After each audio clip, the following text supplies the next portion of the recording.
मेरा पहले 15 में मतलब आखिरी के क्वेश्चंस थे उसके किए थे। तो मैंने कहा था कि क्वेश्चन थोड़ा सा लेंथी है तो मैं आपको रिपोर्ट करके सेंड कर दूँ।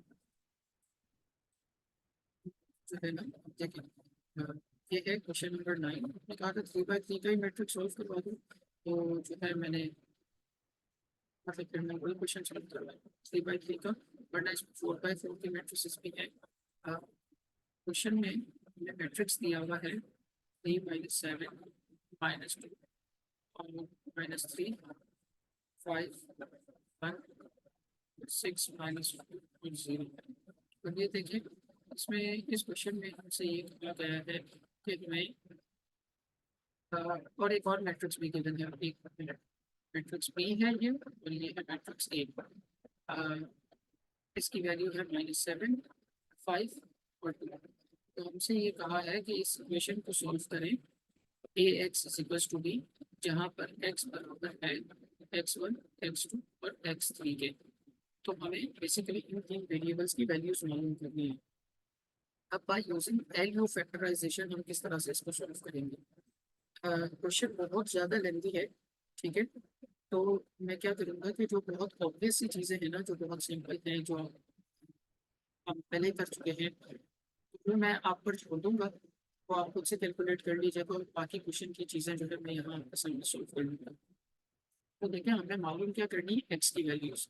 अब इसके लिए हम क्या करेंगे कि सबसे पहले हम ये सपोज करते हैं कि ए बराबर है एल मल्टीप्लाइड बाई यू के, ठीक है। ये एल यू फैक्टराइजेशन जो मैंने आपको पहले बताई थी, आपने आई होप कि अभी वीडियोस देख ली होंगी। तो उसमें एल यू फैक्टराइजेशन जिस तरह से की जाती है, बिल्कुल ये वही वाला स्टेप है। और एक मेन इक्वेशन ऊपर हमें दी हुई है A X is equal to B. तो मैं क्या करूँगा ना यहाँ पर कि अगर एक्स की जगह पर, सॉरी, इस वाली इक्वेशन में A X is equal to B में अगर मैं ए की जगह ये वैल्यू सब्स्टिट्यूट कर दूँ, तो L U multiplied by x बराबर हो जाएगा बी के, ठीक है। ये मेरे पास एक नई इक्वेशन आ गई। और अगर मैं इसमें से u और x को सपोज कर लूँ, मान लीजिए u और x बराबर है y के, तो इसकी सब्स्टिट्यूशन के बाद एल वाई बराबर हो जाएगा बी के। तो इससे क्या हुआ कि हमें दो तीन इक्वेशंस मिल गई, ये हम आगे जाकर इस्तेमाल करेंगे। तो इन रिजल्ट्स को आप याद रखिएगा, एक ये और एक ये। तो हम क्या करेंगे कि सबसे पहले ए की मदद से यू मालूम करेंगे, यू की मदद से एल आ जाएगा, lower matrix, lower triangular matrix. और फिर उसकी मदद से वाई की वैल्यू निकलेगी, और वाई की वैल्यू जब हम यहाँ पर सपोज सब्स्टिट्यूट कर देंगे तो हमें एक्स की वैल्यू मिल जाएगी। ओके, अब सॉल्यूशन पर आते हैं। देखिए, सॉल्यूशन किस तरह से होगा ना, इसका थोड़ा सा कॉम्प्लिकेटेड है, आप ध्यान दीजिएगा। चाहे तो मतलब रिकॉर्डेड वीडियो है तो आप फॉरवर्ड बैकवर्ड करके दोबारा से देख भी सकती हैं, बट स्टिल अगर कोई क्वेश्चन हो तो फिर मुझसे पूछ लीजिएगा। तो एलयू फैक्टराइजेशन में हम क्या करते थे ना कि हम मैट्रिक्स ए को पहले यू में कन्वर्ट करते थे, और यू अपर ट्राइंगुलर मैट्रिक्स होता है। सवाल में हमें क्या दिया हुआ है, ये बड़ा मैट्रिक्स ऊपर लिखा हुआ है, मैं दोबारा से नहीं लिख रहा। हम इसके साथ रो ऑपरेशन परफॉर्म करेंगे।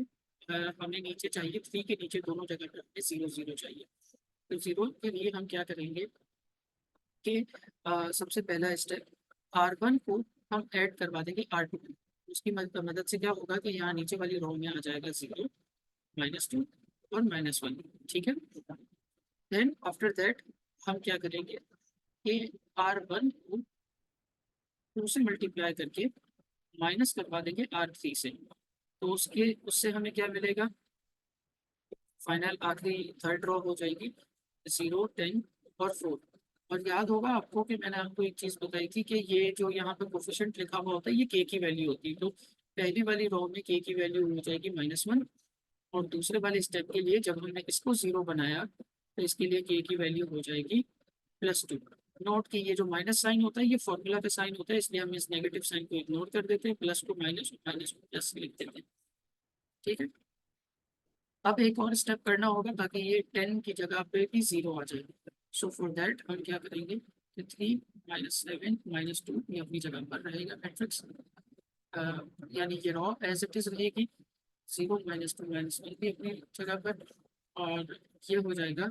इसको हम क्या करेंगे कि अगर आप R2 को 5 से मल्टीप्लाई करवाएं और ऐड कर दें R3 में, तो आपको मिल जाएगा यहाँ पर 0 और यहाँ आ जाएगा 1, -1 सॉरी, ये हो जाएगा -1। ठीक है, और इस स्टेप के लिए a की वैल्यू आ जाएगी -5। अब लोअर, ये जो आपको ये जो मिला है ना, this is upper triangular matrix. इसकी मदद से हम लोअर ट्राइंगुलर मैट्रिक्स बनाएंगे। लोअर ट्राइंगुलर मैट्रिक्स में क्या होता है, मेन डायगोनल पे आ जाता है 1 1 1, उससे ऊपर की वैल्यूज 0 0 हो जाती है। और यहाँ पर इसको 0 करने के लिए जो स्टेप हमने किया था, तो k की वैल्यू आई थी -1, फिर इसके लिए k की वैल्यू थी 2 और इसके लिए k की वैल्यू थी -5। ये लोअर ट्राइंगुलर मैट्रिक्स लग गया। अब इस लोअर ट्राइंगुलर मैट्रिक्स की मदद से आप ये वाली इक्वेशन देखिए, L y बराबर है b के। L y b के बराबर है। y का मतलब क्या है, y here stands for y1 y2 और y3। ठीक है, अब आप यहाँ पर वैल्यू सब्स्टिट्यूट कर दें, तो 1 -1 2 0 1 -5 0 0 1, और y की जगह आ जाएगा y1 y2 y3 is equals to, b की वैल्यू सवाल में हमें दी गई है -7 5 और 2। अब देखिए y1 y2 y3 की वैल्यू मालूम करने के लिए हमें क्या करना होगा ना, हमें इस मैट्रिक्स को, इस पूरे मैट्रिक्स को हमें उस साइड पे भेजना होगा, और जब ये उस साइड पर जाएगा तो ये क्या हो जाएगी इक्वेशन, देखिए y बराबर हो जाएगा L inverse multiplied by b।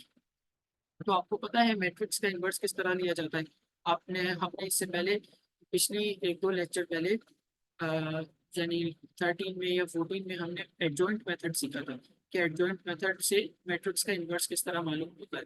ठीक है ना, पहले हम को फैक्टर्स निकालते थे, फिर को फैक्टर्स का मैट्रिक्स बनाते थे, उसका ट्रांसपोज लेते थे और डिटर्मिनेंट से डिवाइड करवाते थे। उस पूरे स्टेप को आप फॉलो करके, वो बहुत लेंथी स्टेप है इसलिए मैं यहाँ स्किप कर रहा हूँ। तो y1 y2 और y3 की वैल्यूज आप कैलकुलेट कर लेंगे। ठीक है, वहां से y1 y2 y3 की वैल्यू आ जाएगी। फिर अगला स्टेप क्या होगा ना, कि ये जो इक्वेशन दी हुई है u x is equals to y, इसमें y की ये वैल्यू हम सब्स्टिट्यूट करके हम मालूम कर लेंगे x की वैल्यू। मैं यहाँ नीचे एक स्टेप में लिख भी देता हूँ ताकि आपको क्लियर हो जाए, कोई डाउट ना रहे। देखिए इक्वेशन क्या है, u x is equals to y। तो y की वैल्यू तो आपने निकाल ली होगी इनवर्स लेने के बाद, तो यहाँ आ जाएगी y की वैल्यूज y1 y2 y3 जो भी वैल्यूज हैं। ठीक है, x की वैल्यू तो आपको मालूम करनी है, x1 x2 x3, ये 3 वैल्यूज आपको मालूम करनी है।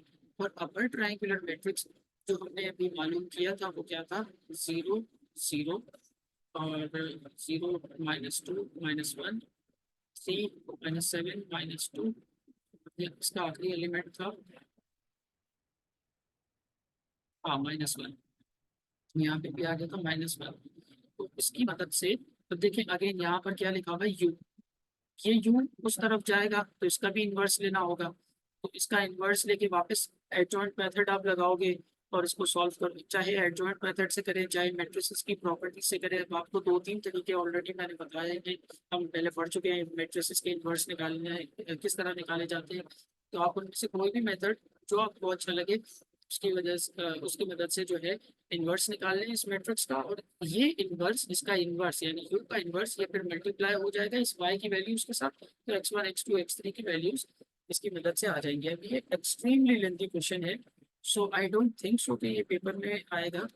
मुश्किल ही है कि पेपर में आए, लेकिन आप एक मरतबा इसकी प्रैक्टिस कर लीजिएगा तो इसकी इसकी आड़ भी क्या होगा ना कि आपकी ये वैल्यू फैक्टराइजेशन वाले की भी प्रैक्टिस हो जाएगी, और साथ ही साथ आपकी आपकी जो है ये एडजॉइंट मेथड और इन्वर्स निकालने वाले जो तरीके होते हैं उसकी भी प्रैक्टिस हो जाएगी। अगर आप चाहें तो जो है इसकी एक आध बार प्रैक्टिस कर लीजिएगा। और अगर इस पूरे क्वेश्चन में कोई डाउट हो, कोई मसला हो, जो आपको चीज़ समझ ना आई हो, तो प्लीज़ फिर मुझसे नेक्स्ट लेक्चर में पूछ लीजिए। ठीक है, थैंक यू।